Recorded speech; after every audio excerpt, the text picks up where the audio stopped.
Welcome back, Rankers. Final week of Movember, and I'm very happy about that because it's getting extremely itchy. And well done to all the Mo Bros and the Mo Sisters out there who have been growing the Mo this month and getting it sponsored in aid of men's health. If you haven't sponsored a Mo, then just head across to Movember.com or look up your favourite Mo Bros or Mo Sisters on Facebook.com. And I'm sure you'll find someone to sponsor. If you want to sponsor this one, just go to the link in the YouTube description for this video. Few things this week. First of all, Vanessa on Twitter has asked about geographic hosting, and is there a problem hosting your website in another country from Google rankings perspective? She's gone to this particular site and they've tried to scare the bejesus out of her by saying that if you're hosting your website in a country other than your own, Google will pick up the IP address and work out it's a different country and you won't rank in pages from searches or something to that effect. Look, that used to be the case a few years back, but these days it doesn't really matter where you host. Sure, there are issues around speed and loading times and whether you can go and knock on the door of the hosting company and say, hey, the server's down, all those sorts of things. But as far as Google goes, it doesn't really matter anymore. And the reason for this is that if you go to Google Webmaster Tools and you go to Site Configuration and then you go into Settings, you will see that you can target geographically which users are most important to your site, and Google will make sure that you turn up in pages from for that country. So we do it quite a bit with .com sites who want to appear in pages from Australia and are hosted overseas. So it has changed significantly in the last couple of years. Have a quick look today at Juice Rosenthal's site, veteranschildren.com. Quick review of that one. Now, it's a bit of a depressing subject this early in the morning, but nevertheless, it's a real one. The first thing that I see, Juice, when I go to your site, and this is a WordPress site, and we're using the all-in-one SEO plugin, which is quite good. It allows you to tailor titles and description tags and keyword meta tags and those sorts of things for each page quite easily. But the one thing that stands out here is that you've got the pipe character at the beginning of your page title. Probably not a good idea. It's probably superfluous, if nothing else. At worst, it would maybe be a sign for the search engine bots to move on. I would try to get this veteranschildrens.com, the actual URL, at the end of that page title and separate some of these words. You've got the page title here is Veterans, Their Children, and Transgenerational Post-Traumatic Stress Disorder. I would try breaking that up because it's unlikely that someone's going to type that phrase in exactly. What you need to think of here is with your page title is what are the phrases people are typing in. And it could be things like veterans PTSD, veterans children PTSD, and break those phrases up. It's okay to mention that twice. You can go veterans children PTSD and then use the pipe character, this one over here, and maybe just break that up. And maybe even put a pipe in this before, and don't use the brackets, don't use the parentheses, just have a pipe before the start of that PTSD. So the titles, everything else looks pretty good. I've had a look at the description tag, that looks great. Try to make sure that they're tailored for each page though. Like I did notice that this page title is appearing on a number of different pages. And you can use the all-in-one SEO pack to do that. Also, if you're using WordPress, another really good plugin is the SEO Smart Links.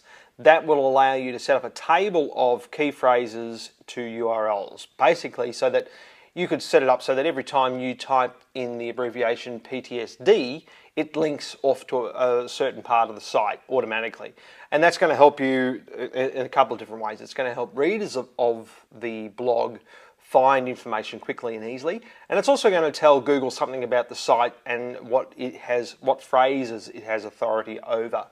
So they're the things that I would do, the main things. One of my favourite affiliate hangouts, eWealth. There was a thread started this week by EPL. Now, I don't really think that's EPL's real photo. I think that's this one down here.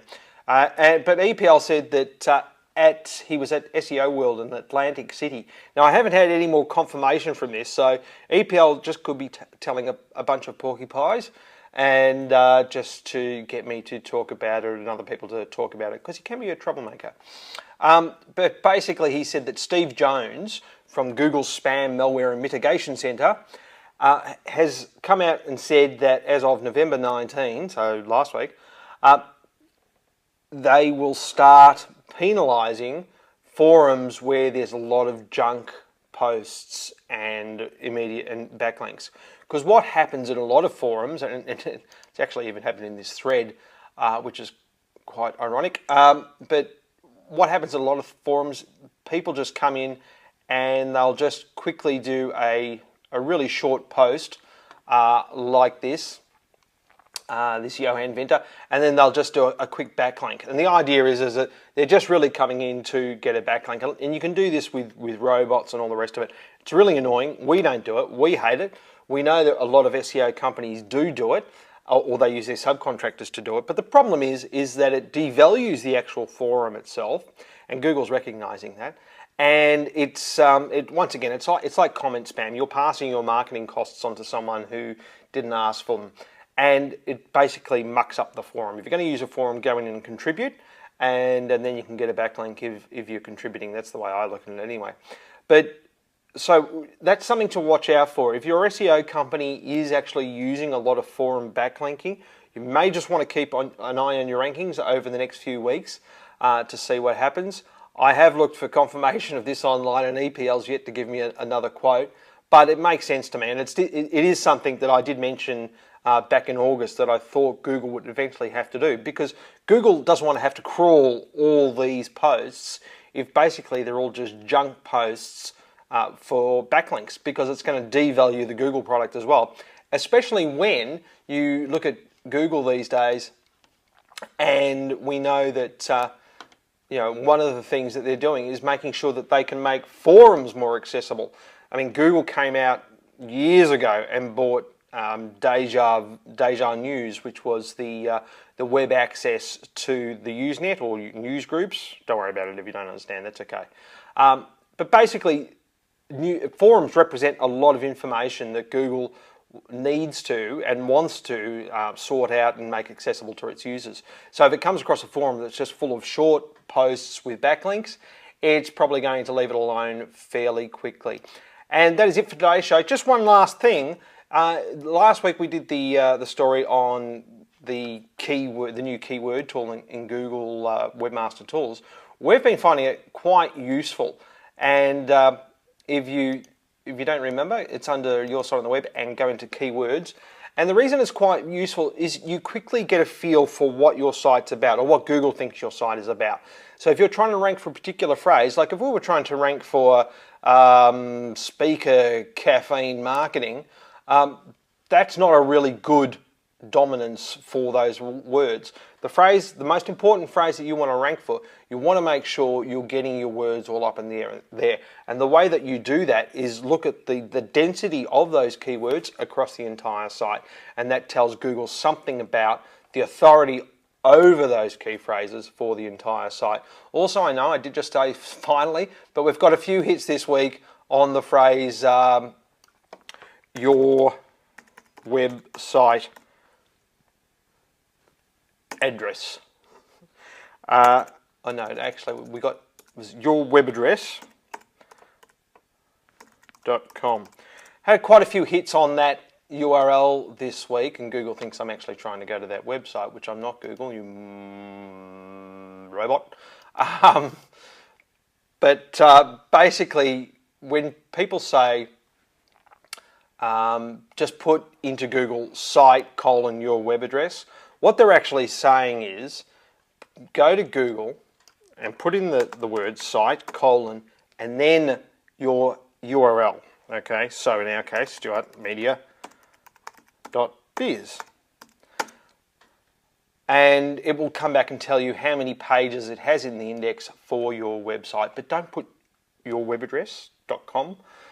It just means when people write that on a blog post, they mean actually type in the URL of your own website. And hopefully that's helpful for some people, and we'll see you next week. And don't forget to sponsor a Mo if you can. Thanks very much. Bye.